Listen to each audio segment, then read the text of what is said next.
Alright, welcome everybody to game number 4 in this 7-game show match in between Infinity Legends and why do we have a pause? Hello? I don't know what was that, but now it's working. So it's Infinity Legends. From the previous games we had the Capoch playing for Infinity Legends, and he's replaced by Angelina Jolie on this map. So Infinity Legends, I will actually have to edit the score because of that, because the player change actually messes up the score. So let's reset this, play 07, and the first 3 games were all won by Miguel's team. Let's see if Infinity Legends can strike back over here. So the map is Arena. We will have Teuton's flank for BacT+, interestingly, in purple. That could very well be a tower rush. Other side, we're going to have a Turk's flank by Angelina Jolie in red, and the pocket is going to be Khmer for Project Belgium in yellow. Somewhat surprising we're not seeing Burgundians or Sicilians here for IL. I thought that Khmer is much more reasonable for a map like Atacama, but it seems like I was wrong with that. The Teuton flank is going to be interesting, and I feel like they have to do some very, very gimmicky things, and I don't think that in long term this setup is going to work well for them, because they don't really have good archer civs working for them. Like, cavalry from the Teutons is nice, cavalry or elephants, most likely from Project Belgium in yellow, is fine. But what about Turks? They could go Sipahi Cav archers, but I feel like it could be a very aggressive play. Like, I could see something like towers happening from BacT+, castle drop and Janissaries from AJ, and then Project Belgium just booming. That could be the idea. That you have 2 very aggressive flanks, one with a Janissary push, one with tower rush, and that just lets the pocket boom with Khmer and then unleash the elephants, basically.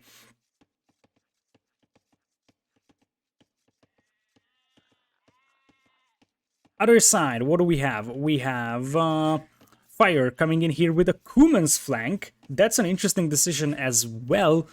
It is probably going to be Kipchak's if he's playing flank with those. The pocket is going to be Khmer for Miguel is in green, and we're going to have Burmese for DauT in blue. Now, Burmese have been nerfed, so they're not as strong as they used to be, and it looks like Burgundians are getting no love from either team.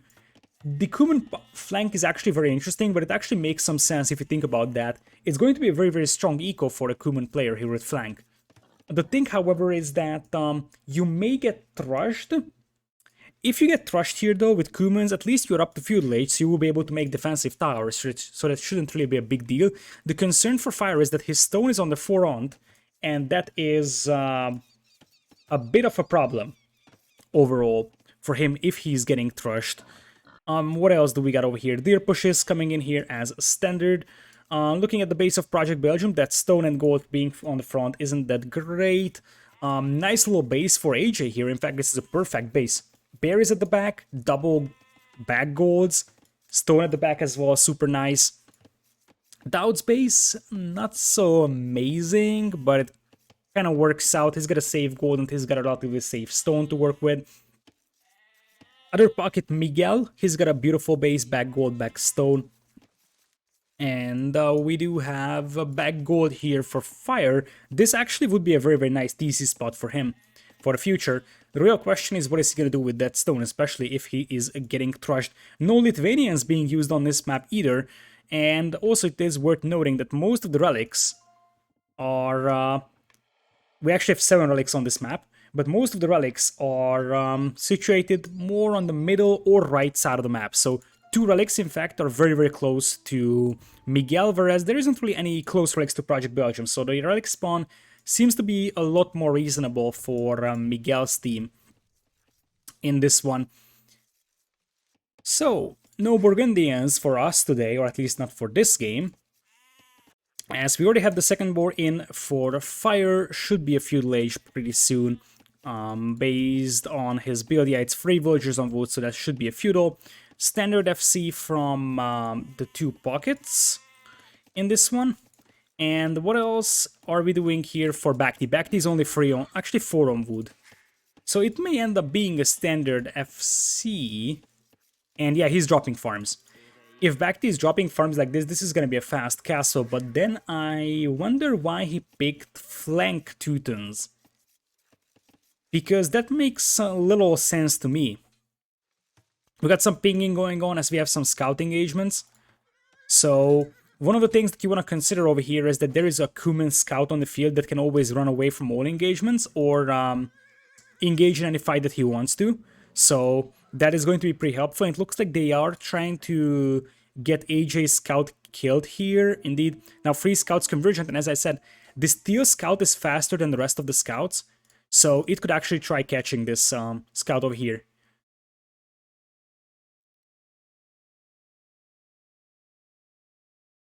Anyways, nice turnaround over there by AJ. Tries to pick off DauT's scout. And DauT will disengage. It's only 6 HP left, and as I said, Cuman Scout. Is the Cuman Scout even better in Dark Age or just starting from Feudal?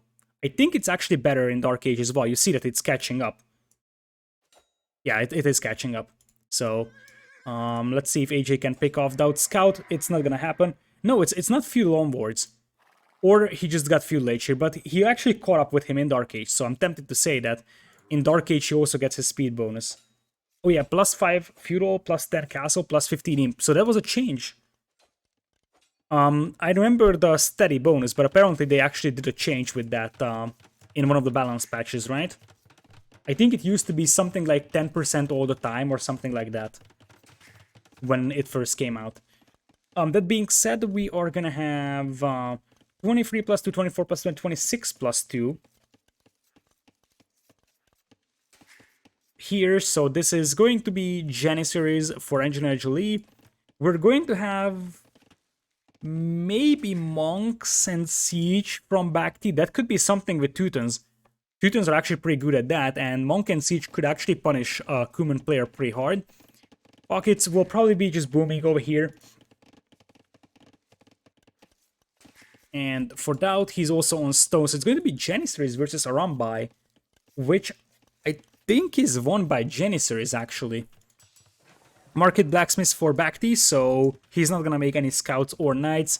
This is very likely to be either a boom or a forward siege workshop. The fact that he's going for loom makes me believe that he wants to go forward, though, and wants to punish the Cuman player.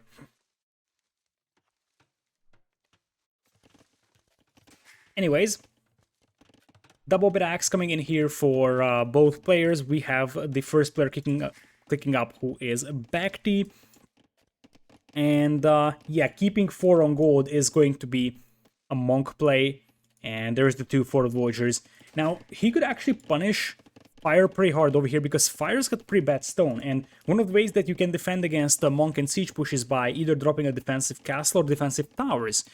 And if this stone is getting denied, obviously this can be easily denied, but if this is getting denied, Fire is going to have a hard time defending against that, and his castage is going to be much more later than that of BacT's. So, let's see, Forward Barracks actually. Interesting, so it's going to be Pike and Siege and not Monk and Siege here. It may make more sense to have Pike and Siege instead of Monk and Siege, because there could be so many scouts. Like, for example, the pocket could go scouts or light cav. Technically, Fire could go for his own scouts as well to pick off monks, so it actually makes more sense to go Pike and Siege rather than Monk and Siege. Why did Capoch sub out? I don't have 100% confirmation. Maybe it's just because it's Arena, maybe it's because they were losing free games. We never know. Teuton Spearman will get the extra melee armor as well in Castle Age, which is also a nice thing to have for them. And Castle is almost in here for BacT. And what's up with this? Is he gonna go for the pocket? Or is he just gonna go for a siege workshop here? Now, Fire is adding 3 villagers to stone, so as I expected, it is going to be a Kipchak play. The real question is, can he hold that stone long enough for him to pile up enough stone for a castle? If he can do that, this push with the Monk, Spike, and Siege is going to be completely useless. However, if they can deny that stone, things could turn around pretty easily in the favor of BacT. BacT is going to be playing 1 TC though, so his eco is going to be years behind compared to Fire's eco. 2 TCs from the pocket, and Project Belgium is actually making some scouts So he is apparently focusing on grabbing some relics. Miguel is going for full greed mode, free TC boom, which I like a little bit more here, to be honest. And we got DauT, who is about to reach Castle Age right now, and should be dropping a castle right away on his gold, and he's gonna get a ram buyout. So Battering Ram coming in here, fire at only 200 stone. And fire is just gonna grab Loom, just gonna click up to Castle Age, I believe. Fire may be able to hold this, and the reason why is because there isn't really much that can actually deny the Voyagers from walling a second layer behind. Like, there is a monk here, but if you send 3 Voyagers to add 3 tiles of stone walls behind, you could still be fine. That being said, there is going to be a monastery from DauT as well. Remember, Burmese bonus actually lets you see the relics on the map, so you can actually go and grab some. And I like that DauT is doing that instead of Miguel. Because Miguel should just focus fully on booming and making sure that his eco is as good as it could possibly be. And this is what I was talking about. This stone is something that can be punished pretty easily, and fires at 400 stone. It is in the buyable region, to be honest. In case of emergency, you could actually buy some stone, or you could potentially have DauT sling you some stone as well, because DauT is mining stone quite a lot. Oh yeah, true, no stone walls at Kumans, that's something I forgot about, but in that case you can add like a market behind potentially to buy some time for yourself. So, but you get what I mean. The idea was that there was only one monk that could deny a second layer, and if you pull 3 or 4 Voyagers, there is no way to deny that. So Fire could have bought himself some time over here, probably not much, but maybe like half a minute or so. With this one, now his TC is getting mango down. He's wisely using the back TC for Castle Age, which is something that he should be doing. And I like that these Voyagers are also repairing the ram over here. Voyagers popping out to take down the ram. TC is still standing, but it is set ablaze. And we have some monks, we have some scouts over here from Project Belgium. So that was the reason why he's going scouts. Interesting. Like, I thought it's just going to be for relic control, but apparently it's part of a bigger plan, and that is that they want to kill the flank here. Now, Fire's eco is much better than that of BacT+, but it doesn't matter if you're just gonna get slaughtered, and honestly, BacT is doing an excellent job with this push, and if Project Belgium can have a good boom behind this one, this can work out nicely. The problem here for Infinity Legends is that we will have a castle up for Fire, so he did buy the castle for himself.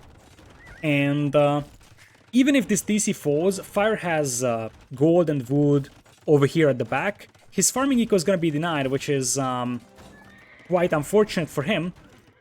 That's a nice defense from Fire, I would say. He's not going to be living in a very happy life, but he's going to be living here. And the problem is that at the end of the day, the Voyager count for Fire is going to be still better than that of BacT. So BacT's push here was nice, but now that the Capoch are coming in, it's going to be awfully hard to hold this. And remember, there's a bunch of Arambai on the way. Arambai, as was discussed, they were nerfed. Their attack was heavily reduced. We have 40C boom from Miguel though here. So if Fire can hold out, I'm tempted to say that Miguel's eco should be a little bit better than Project Belgium's eco in the long run. It's 65 to 64 Voyagers right now, but Miguel has a 1 TC lead, and Miguel has 29 on food. Project Belgium is 40 on food though. Bugum is actually having a crazy boom here. Miguel has 20 on wood, Project Belgium only 12. So it looks like the eco balance may be a little bit better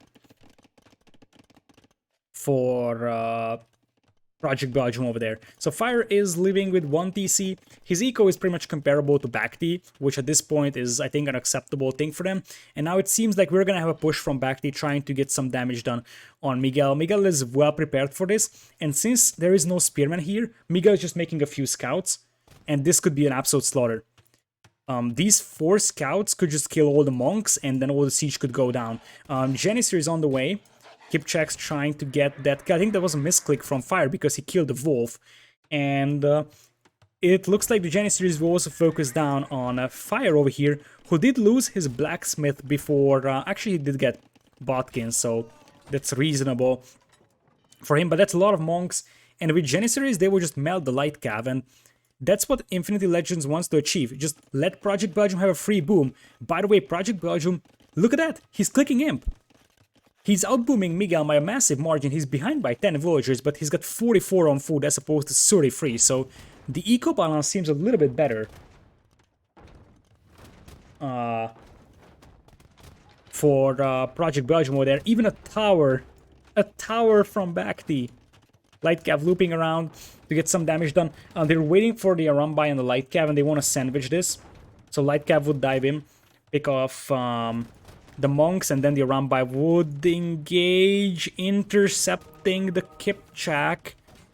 And the Scorpion's doing quite a lot of work. Janissary is not focusing on the Light Cav. That's a misplay from AJ. That's a so bad misplay. All the monks go down, and now the Arambai will engage. Siege is also dead. I think this is good enough for Miguel's team here. Is it? The Janissaries are still able to keep the distance, and they're knocking on the doors. Arambai are not as strong as they used to be, and we could be getting close to Infinity Legends' first game win here, because one thing we haven't talked about is that Miguel is now scrambling to get Loom for himself, and look at him. He is not clicking up to Imperial. He doesn't have the food for it, because he's making scouts from 4 stables. And the fact that he's forced to make scouts is huge here. The entire game plan of Infinity Legends here was that we have 2 very aggressive flanks, we will try to contest the opponent, and try to make this game very aggressive, and then just allow our pocket to have an insane boom, and that's exactly what happened. Bugroom had a completely untouched boom, and that's going to be Elephants very soon. And remember that Fire did take quite a significant beating, and even though he has Capochs, I think Arambai and Capoch will trade relatively evenly over here, even though that's never gonna happen because they are from the same team and I'm just dumb. But yeah, the Janissaries will actually have a pretty decent engagement over here, and soon we will get to the region of, okay, Elite Bell Elephant for Project Belgium. He isn't having stone. This is actually a problem for him, because when it comes to Khmer, you want to have Tusk Swords for your elephants, as we have Guard Tower coming in. So what BacT wants here is just basically making sure that these towers remain up, deny the stone from their opponent, deny a lot of farming space, and Guard Towers will actually be really helpful here, because they just smash mangonels. So Guard Towers actually here is a good decision from BacT. I approve that. So Project Belgium coming in with the Battle Elephants, missing quite a lot of upgrades. Plate Boarding is on the way first. DauT, however, keep in mind that he's got 27 Arambai on the field, and Arambai are actually pretty decent dealing with elephants. Imperial Age is a distant dream for DauT. Fire is getting there, and Miguel has also clicked up. I don't think that there is enough elephants here for Infinity Legends. I might have spoken too soon. The game plan is nice here, but the problem is that now this push has stalled out, and the elephants will not be particularly amazing at dealing with Capochs and Arambai. I mean, Arambai and Capoch won't do a lot of damage to Imperial Age Elite Battle Elephants, but they don't even have to, because they can just keep microing away, and just buy, like, basically you need 2 minutes for Miguel until he reaches Imperial. His food income is now comparable to Project Belgium's food income, as Bugroom is sending 11 to stone so he can grab Tusk Swords from a castle. And it looks like Miguel is gonna go for his own stables here as well, but he's already getting +2 defense in as well, so the upgrades will be just as good as for him as they are for Project Belgium. And it looks like we're gonna have Halberdier play from Fire, or it could be more Capochs and he's just making this for Tumbering. But I wouldn't be surprised on Capoch either. That's actually a scary scenario for DauT. He doesn't want to be surrounded by elephants, and let's see how good Arambai do against elephants. Those are Khmer elephants, so they're a little bit faster, but that's still a lot of Arambai. And let's see what they can do. Honestly, they aren't really doing much, and elephants are doing a lot of damage here. They're trying to focus down the Janissaries. Janissaries all die very, very quickly. Nice micro from DauT over there. We have Elite Janissary coming in, by the way, as the Voyagers are getting intercepted. Elite Janissary for 6 Janissaries feels like an overinvestment from AJ, though. He's got 1 castle and he's getting Elite Janissary? No. This shouldn't be the thing here for AJ. This should be Sipahi Cav Archers. Scorpions doing a nice job over here for BacT. Nice micro from DauT, picking all 3 of them off. Lost a lot of HP though. Second castle is just coming up for AJ. I don't like the Janissary play in the long run. Not against the run-by, not against elephants. And to be honest, now Bagum has a lot of elephants with tusk swords. Or soon-to-be tusk swords. And they could be marching towards DauT. But now Miguel is also done with his own elephants. Tusk swords will be coming in here for him as well, alongside +4 in the lead. So at this point, this is a relatively even game. But if you look at Miguel's team, he's got 80 army compared to 30. And even though DauT is still in Castle Age, he's got a run-by, and their attack is good enough, and the mobility that gets added to that, to just keep away those elephants for the time being. And that's the thing, that they're slowly eating up those elephants alongside a Capoch, and they can always just run away from any engagement, and they just need to buy some time until the elephants arrive. Here is Tusk Swords for Miguel, and they could start marching into the base of AJ, because AJ's entire military production relies on 2 castles. So if he loses these 2 castles, he's got like no production. This is why I'm not a big fan of the elite Janissary play here. Feels like an overinvestment when you have 10 Janissaries. I also like that Miguel is gonna clean this one up over here. A forward castle by BacT as he's going up to Imperial. Fire is up to Imp himself, so he's gonna be able to trap this one down without any further problems. Project Belgium getting some more stables out over here, knowing that these could be taken down any moment. And right now Fire is just waiting for his upgrades as well. He's still making Capoch, but as I said, he should have no trouble grabbing that one down. So at this point, oh, I love this. I love this DauT, just healing up all those around by. Speaking of healing and monks, relic-wise, we have 7 relics for DauT. DauT has 7 relics garrisoned. Just for reference, there is 7 relics on this map. So he has actually used the Burmese bonus to perfection and picked up all the relics. 7 relics is an insane amount of gold income for him. So even though he only has 81 villagers, 7 relics adds him like 10-15 more. Elephant versus elephant over here. By the way, just feedback to Capture team as well. Apparently Tusk Swords isn't showing as an upgrade either, because Miguel has it and it's not showing. There are some issues with attack upgrades not showing that we already forwarded to Capture team, so they know about this. And guess what? Rambai are still perfect at, you know, dealing with these slow and big units. That's exactly what Rambai are meant for. We also have some monks from DauT who's converting some elephants. A lot of elite Janissaries now though over here. Let's see, Rambai are diving in. And the fights are taking place more and more close to the base of the IL team, which is not so great for them. Capoch's intercepting the pikeman reinforcements from BacT. As I said, this cast is going to go down, and the late game unit composition for Miguel's team is just much better than the late game unit comp for the Infinity Legends. Some knights getting absolutely slaughtered by the gunpowder units over here. I feel like if there was Cav Archers for AJ, that would be a completely different thing. That being said, that's a lot of Janissaries, and Janissaries are very underrated as a unit. Like, their base attack is one of the biggest in the game, so 22 base attack is enormous. They have a range of 8, and supported by bombard cannons, onagers won't really kill them either, unless you miss micro them pretty badly.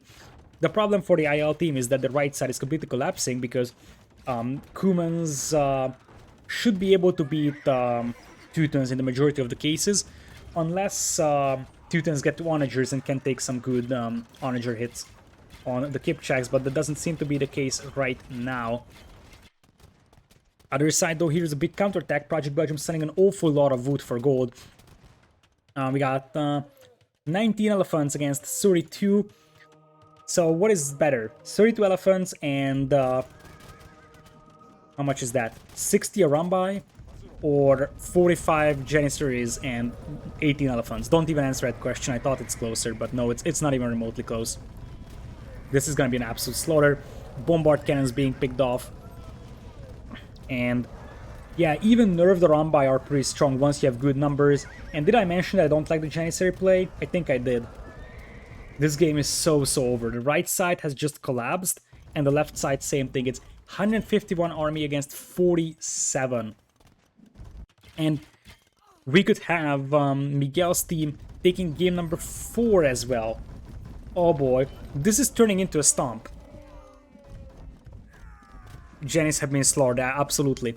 They have been absolutely massacred. Anjali is losing control over that gold mine.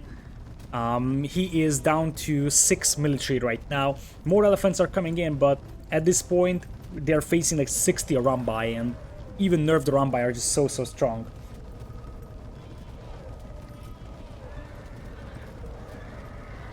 So, really, especially in these tight choke points, Arambai are insane. So, they're just absolutely slaughtering the elephants here. Other side, look at this.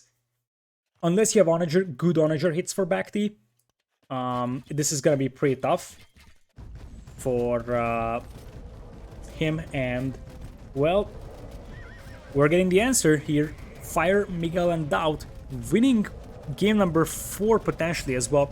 Luckily for us, the individual games are interesting. So, even though score-wise this is a stomp, we have some very good individual games, which is going to be useful for YouTube content out of this. I'm actually planning to upload this game by game, I think. So, 2 castles remaining for AJ, but if those castles go down, he's gonna have like 0 military production right now. So, and by the way, remember that the Manipur cavalry is still a thing for Arambai, which means that they do an insane amount of damage to buildings if you research that technology, and that's exactly what's gonna happen. This is so over. This is so over. Like, Project Belgium has 18 elephants on the field, there's 42 for Miguel, and there's 83 Arambai from DauT. 83 Arambai, look at that. That's Manipur cavalry for you. Even with the nerfed Arambai, Manipur cavalry is just so strong. They can just dive beneath the castle, say, hi there, little castle, and we're just gonna melt you over here. And if that wasn't enough, the Kipchak are just picking off villagers left and right. And let's see if we're gonna have some good onager shots.